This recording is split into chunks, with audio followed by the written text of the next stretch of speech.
अस्सलाम वालेकुम स्टूडेंट्स। आज का जो हमारा लेक्चर होगा that will B conjugate beam method. हमने स्लोप एंड डिफ्लेक्शन में पिछले लेक्चर्स में डिफरेंट मेथड्स को पढ़ा है, डबल इंटीग्रेशन मेथड को, मैकॉलीज मेथड, मोमेंट एरिया मेथड। तो उन मेथड्स को साथ साथ हमारा एक और मेथड है that is conjugate beam method. ये भी एक मेथड है जिससे आप स्लोप और डिफ्लेक्शन निकाल सकते हो डिफरेंट बीम्स में।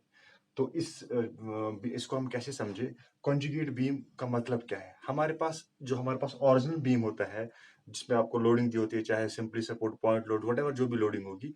हम इस कॉन्जुगेट बीम मेथड में क्या बोलते हैं? हम बोलते हैं जो हमारा ओरिजिनल बीम है इसका एक इमेजिनरी बीम बनाते हैं। इमेजिनरी बीम को हम ऐसे बनाते हैं, हम बोलते हैं कि जब हम इमेजिनरी बीम पे कहीं पे हम स्लोप शेयर फोर्स निकाले, उस इमेजिनरी बीम पे जब हम कहीं पे शेयर फोर्स निकालेंगे तो उसी पॉइंट पे जो हमारा ओरिजिनल बीम जो था उस पॉइंट पे जो ओरिजिनल बीम का होगा दैट विल बी स्लोप। आराम से समझो कि हम एक ओरिजिनल बीम का एक कंजुगेट बीम बनाते हैं, हम कुछ कंडीशंस को चेंज कर देते हैं। हम वो बोलते हैं कि जो हमने इमेजिनरी बीम बनाया, इस बीम पे अगर हमने किसी पॉइंट पे शेयर फोर्स निकाला, बिल्कुल उसी पॉइंट पे जो अगर हम ओरिजिनल बीम में जाएंगे उस पॉइंट पे वो होगा उसका slope.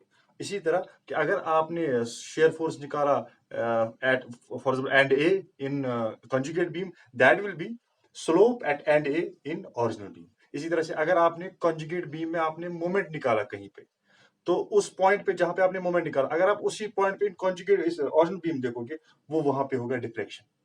Go that means in short हम ऐसा बोल सकते हैं, shear force at a section in a conjugate beam gives us the slope at that section in the original beam. Similarly, moment at a section in a conjugate beam gives us the deflection at that section in the original beam. तो यहाँ पे conjugate beam को आप आराम से समझिए कि हम conjugate beam करते कैसे। हम एक कंडीशंस देते हैं ऐसे उस बीम में, जैसे इमेजिनरी कंडीशंस होती है, और हम इसमें एक इंपॉर्टेंट चीज दूसरी भी होती है कि जो आपके पास ओरिजिनल बीम की लोडिंग है वो तो है उसमें, लेकिन कंजुगेट बीम में वो लोडिंग नहीं होती जो आपके ओरिजिनल लोडिंग होती है। हम क्या करते हैं, जो हमारा ओरिजिनल बीम होता है हम उसमें देखते हैं बेंडिंग मोमेंट डायग्राम कैसी है। उसकी बेंडिंग मोमेंट डायग्राम जैसी भी होगी, उसी बेंडिंग मोमेंट डायग्राम को हम डिवाइड बाई ई आई करते हैं और वो बन जाती है लोडिंग फॉर कंजुगेट बीम। अभी आपको इसमें थोड़ा समझने में मुश्किल लगेगा, लेकिन जब अभी मैं इसको केस में सॉल्व कर दूंगा, कोई भी केस दूंगा तो उस आपको क्लियर हो जाएगा। अगर मैं आपको सिंपली ऐसे समझाऊं, अगर आपके पास ओरिजिनल बीम है उसका सपोर्ट फिक्स है, फिक्स का मतलब है स्लोप यहाँ पे जीरो है, ऑब्वियसली बात है, and deflection is also zero. अब अगर आपको ये निकालने हैं जीरो, तो दैट मीन्स आपका जो उसका कंजुगेट बीम होगा इसी पॉइंट पे जहां पे अगर एंड ए है, इसी एंड ए को अगर आप यहाँ पे एंड ए यहाँ पे भी बनाओगे, तो आपको इस दूसरे जो इसका कंजुगेट बीम होना, वहां पे क्या होना चाहिए?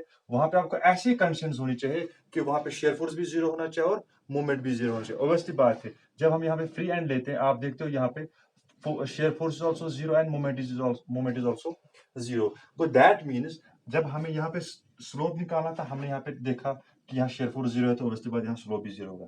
यहाँ पे मोमेंट जीरो है, तो दैट मीन्स इसके जो कॉन्जुगेट जो ओरिजिनल बीम है उस पॉइंट पे यहाँ पे भी है, यहाँ पे भी है, तो उसका डिफ्लेक्शन जीरो होगा।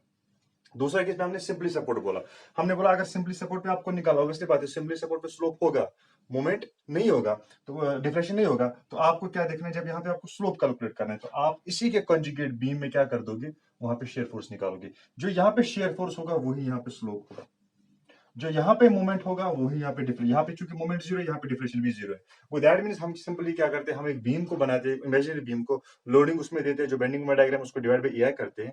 फिर जो किसी पॉइंट पे अगर आपको शेयर फोर्स निकाला इन कंजुगेट बीम, वो उसी पॉइंट पे जो ओरिजिनल बीम में होगा दैट विल बी स्लोप उसका बीम का। तो एक सिंपल एग्जांपल से मैं इस चीज को सॉल्व करूंगा, जिसको आप उससे आपको समझ आ जाएगा कि करना कैसे इस चीज को।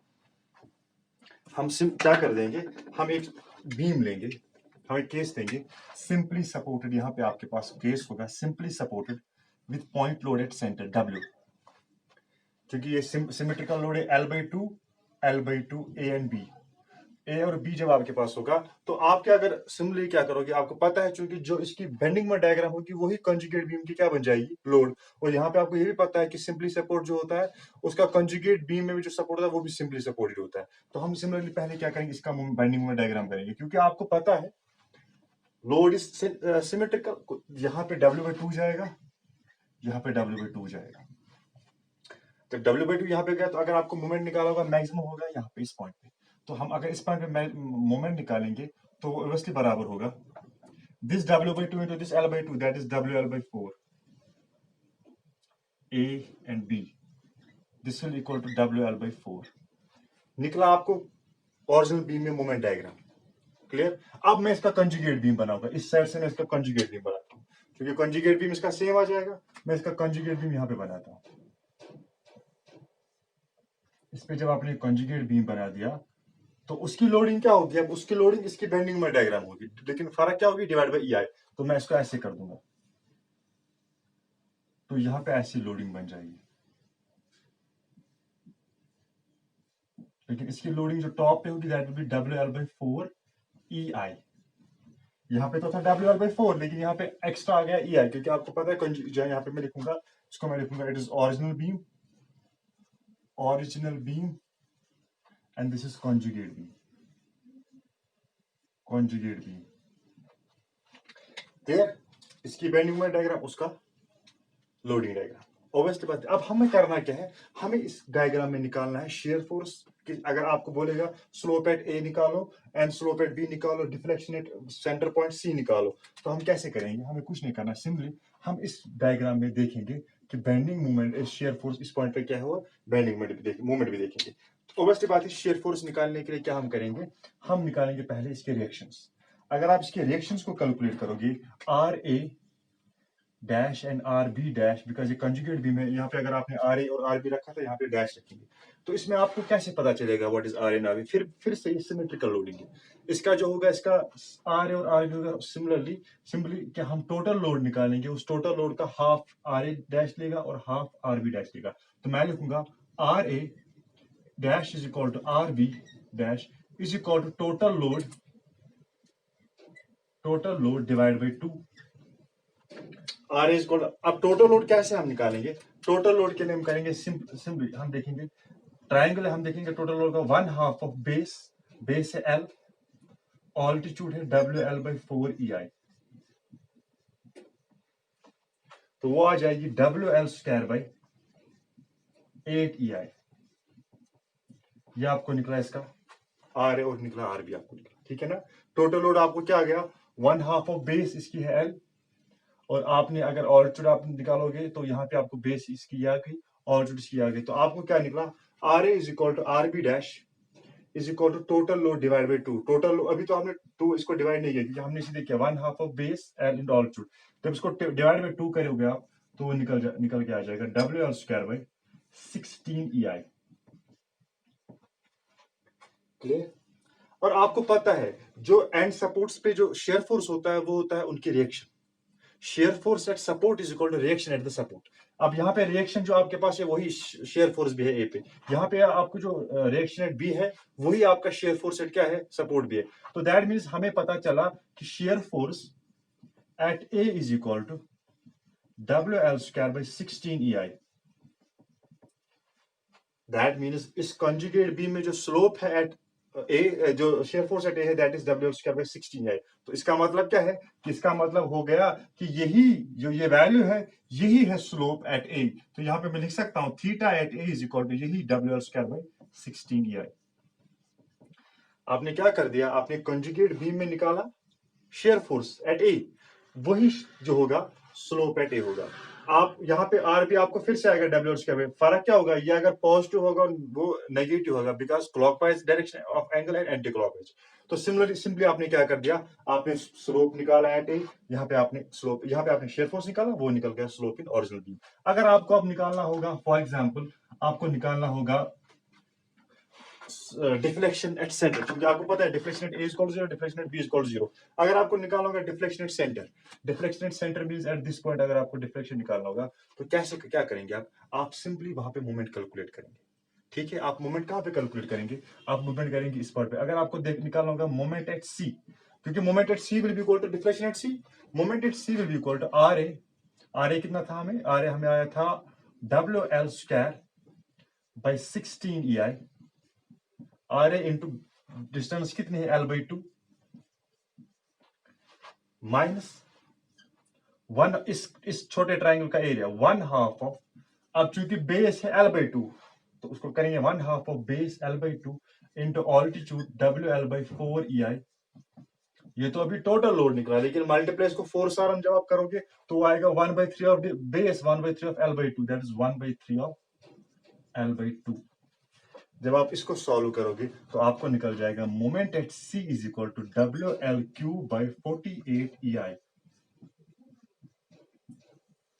अब सिंपली देखो किया क्या हमने सिंपली कर दिया। आपने मोमेंट एट सी निकाला, वो आपको निकला WL3/48 EI। जब मोमेंट एट जो कंजुगेट बीम है, इस पॉइंट पे मोमेंट है WL3/48 EI, दैट मींस इसका जो ओरिजिनल बीम होगा उस पॉइंट पे वो होगा इसका डिफ्लेक्शन। तो that means YC will be equal to WL3/48 EI।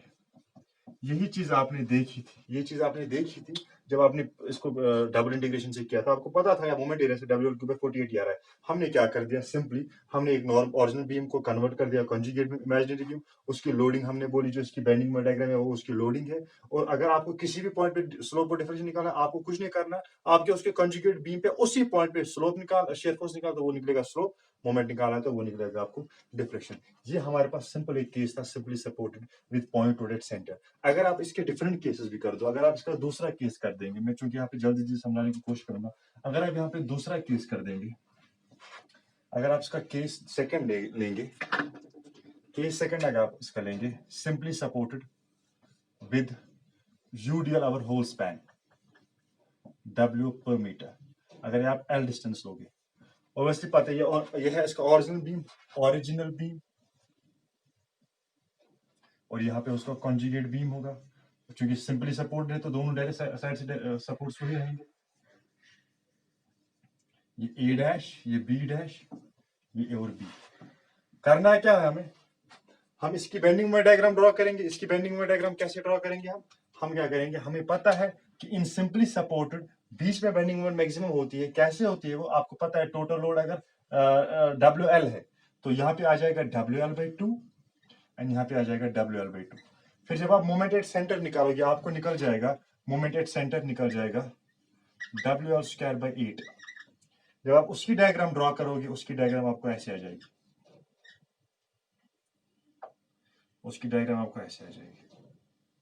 And बीच में जो आपको जो होगा दैट विल बी WL²/8।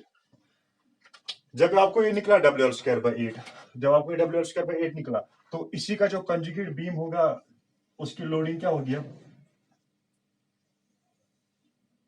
यही, लेकिन यहाँ पे होगा that will B WL²/8 EI। फिर आप फिर से वही करोगे, आप निकालोगे ड्यू टू दिस लोड, आप निकालोगे यहाँ पे आप निकालोगे। तो कैसे निकालेंगे हम हमें पता है। फिर से RA dash is equal to RB dash is equal to total load divide by 2। ठीक, तो अगर आप टोटल लोड निकालेंगे, आपको पैराबोला पता है, two third of base into altitude. मैं टोटल लोड निकालूंगा, 2/3 of base is equal to L, altitude is equal to WL²/8 EI। क्योंकि ये 2 और ये 2 इसके साथ कैंसिल हो जाएगा तो आपको निकल जाएगा WL3/24 EI। That means reaction at A और reaction at B is called WL3/24 EI। And आपको फिर से मैं कह रहा हूँ, जो सपोर्ट पे रिएक्शन होगी वही उसका शेयर फोर्स होगा। दैट मीन्स हम लिख सकते हैं शेयर फोर्स एट A और is equal to B is equal to WL3/24 EI। और जब आपने शेयर फोर्स निकाला A पे, यही आपका ओरिजिनल बीम में आपकी स्लोप होगा। तो आपको पता है, आपने किया था प्रीवियस लेक्चर्स में, theta A is equal to WL3/24 EI। ठीक, ये तो आपने निकाला स्लोप। अब आप डिफ्लेक्शन कैसे निकालेंगे, डिफ्लेक्शन के लिए आप फिर से वही चीज करेंगे, आप मोमेंट एट सेंटर निकालेंगे। मोमेंट एट सेंटर जब आप निकालेंगे, आपको उस मोमेंट एट सेंटर के बाद आपको पता चल जाएगा कि मोमेंट एट सेंटर से जब आपने यहाँ की तरफ आए, तो यहाँ की तरफ आने के बाद आपको फिर से पता चलेगा, अगर आप बीच में निकालोगे YC, आपको पता चलेगा 5/384 WL⁻⁴ डिवाइड बाई EI, इसका निकल जाएगा डिफ्लेक्शन। तो इसको नेक्स्ट लेक्चर में जब हम जाएंगे तो हम इसके डिफरेंट क्वेश्चंस को करेंगे, न्यूमेरिकल को करेंगे solve by using this conjugate beam method. Thank you.